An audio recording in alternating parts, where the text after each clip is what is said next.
Speaking of mental diarrhea and data bin, I'd like to talk about the education system and sorry.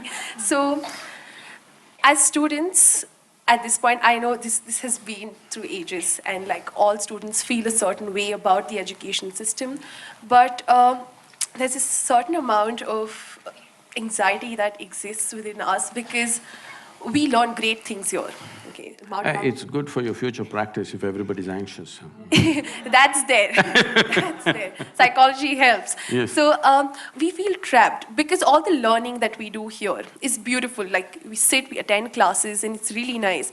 But the concept of one standardized way of evaluating all students is something that seems really unfair in a certain way, and it sort of pulls us down because not everybody learns a certain way, not everybody has to be evaluated a certain way, but the system should work. So there's not this one solution to it. You just can't go, okay, you do this and then everything is fine. The students are happy and the teachers are happy. There's no one direct way to it. So how do you sort of approach this system that is trapping the creative minds of young, nice, sweet students? That's sweet you added to describe yourself. See, right now I'm involved in writing an education policy for the country. We are working on it. It may take another year and a half before we really come up with this. Because I live my life out of my experience. And my experience of education was just ridiculous. The sisters… No, I'm acknowledging them because I am also a Carmelite.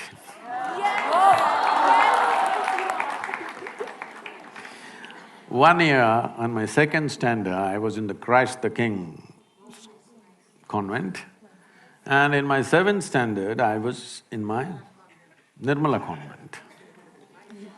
No school would keep me for more than 1 year. Because I never understood, why the hell am I going to the school? Nobody explained to me. It's very… please, whatever I say, please, I want you to listen to this carefully because it could be misunderstood completely. Because when I was 4.5 years of age, one thing struck me, that suddenly I did not know anything. I do not know anything means I do not know anything at all. If somebody gives me a glass of water, I do not know what is water. Well, I know I can drink it, I can use it, I know how to use it, but I don't know what it is. So I keep staring at the water for hours on end. Well, actually the fact is, even today you don't know what is water, if you really look at it. We know how to use it, we know how to destroy it, but we don't know what it is really. With all this scientific exploration, we do not know one single atom in its entirety. We know how to break it, fuse it, make a bomb out of it, all these things we know, but we don't know what it is. So if I found a blade of grass, I'm just staring at it for hours. If I sit up in the night in the bed, I'm simply staring in the darkness. My dear father, being a physician, started thinking that I need psychiatric evaluation. You're just too late. My problem was, I look at this and I don't know what this is. They're asking me to look at that. I just cannot shift my attention, I'm just looking at this. In this condition, they sent me to school. My mother said, don't look here and there, pay attention to the teacher. I went and looked at the teacher.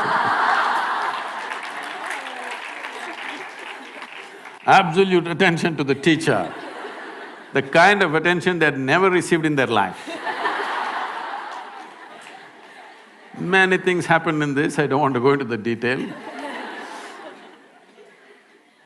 When about 9 years ago, this school where I studied for a couple of years, that's the only school where I stayed for 2 years. So they came to invite me for their 125th anniversary. I said, see, why me? I was not just a not good student, I was not even a student. Because I didn't have a textbook, I didn't have a notebook, I just went. I just had a bicycle. I thought it was good enough. So, I said, why me? Please, I am not a good example for the students. They said, no, no, our school has produced union ministers, our school has produced cricketing stars, film stars, you are the only mystic, you have to come. So I went. So I went and sat there in the quadrangle, the same oppressive buildings, and no, this is my experience, I'm saying. And suddenly I looked at this particular classroom and I remembered, I was 12 years of age. One afternoon, these are times when I don't speak for many days, because when you don't know anything what to say. I'm still trying to drink in the creation around me, I'm paying attention to the leaf, to the… everything. Man, woman, child, animal, plant, anything. I'm just paying attention to everything, I still not figured out a thing. So there's nothing much to say, so I don't speak. So at one point, my father put me through speech and hearing test, thinking I cannot speak. This is the problem of a physician. Then that afternoon, the teacher is trying to get some response from me. After about 35–40 minutes, I'm just looking at him. I don't even hear what he's saying. I know this man's past, present and future, but I don't hear the question. After 35–40 minutes, he got so frustrated and angry with me. He came and held me by the shoulder, shook me like this violently and said, you must either be the divine or the devil. I think you're the later. I didn't feel insulted or abused, I just thought about this. Because till then, I did not know what is this, what is this, what is that, what is that. Everything is a question mark, the entire universe. But I knew one thing, this is me. This guy confused me about that also. I just looked like this. Is this divine, is this devil? What the hell is this? I tried to stare, it didn't work, then I started closing my eyes and sitting. This is how my journey started, because I am trying to figure out what the hell is this, because till now I had one assurance, this is me. Suddenly he confused me about this also. Why I'm telling you this is, see, we have set up education factories to feed for other factories, larger factories. You must all understand, day in and day out when everybody talks economy, economy, economy, you must understand you are just raw material. You're not human beings. That's where we're driving the world, entire world. When economy is the most important thing, this is how you will run the education. There is no time for any tenderness, there is no time for any nurturing, there is no time for anything, because everybody has to pass at a certain age and get into the job and make money, and then in the end, I don't know what, they'll relax in the end when they're 75. So this has to change, but for this to change, we have been in 15, 20 generations of poverty in this country. Your parents have relaxed a little bit. My time, our parents were so hyper about how will you earn a living, how will you earn a living.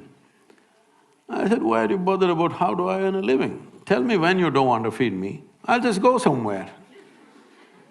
I'm capable of getting my food. And I have no problem of wanting to live like somebody else. I'm not bothered what somebody else has. I know I will never go hungry, I will find my food somehow. I went into the jungle and stayed for 3 weeks by myself, and I managed to survive off the jungle. So I knew if nothing works, I'll go into Western Ghats. So why I'm saying this is, we become too overly concerned about survival process. For the society to relax a little bit, I think economic development is needed. See, these two things are like this. If economic development is much more and there is ease, that if you… let's say you don't pass your examination, you won't fall on the street and get lost. If that assurance is there, everybody will relax a little bit, feet off the throttle a little bit will happen. So right now we created three different dimensions of education. One form of education is just for rural India, because for them it's economic. For them to get out of that economic and social pit in which they are, a certain type of education. Another form of education for those parents who are reasonably affluent, who want their children to be exposed to a variety of things. Here at least 50% of the time is dedicated to art, music, theatre, like this, and the school is created like a museum, almost. So children live here in a completely different way. And we have another school which you saw the girls dancing.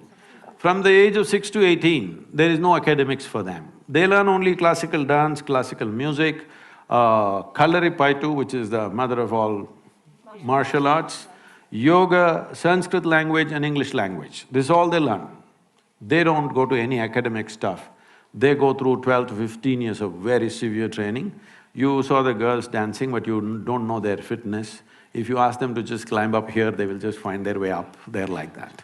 Physically, the main focus is to grow the body and the brain to its fullest without any intent. See, the problem is at the age of 3, people like to hear their sweet little girls say, "What will you become?" "I'll become doctor." At the age of 3. So from the age of 3, you're wishing a lot of people will be sick in the world. I'm saying it's a completely wrong way of nurturing. Raising children or bringing up human beings is like raising a garden. It's not a factory. In one extruder, everybody goes, but that's not going to change in a hurry. So you need to learn how to make the factory feel like a garden a little bit, because in your time, it's not going to change. By the time you get out of education, it will… if we start the process now and invest heavily, it may change slowly in the next 20, 25 years. That's how it is. Because changing the education system, in thought we can change it, on paper we can change it. Putting it down there, training the necessary people, creating the infrastructure, this is not going to happen. And also we need to reduce our population a little bit. Otherwise, it's very difficult to provide good education for everybody.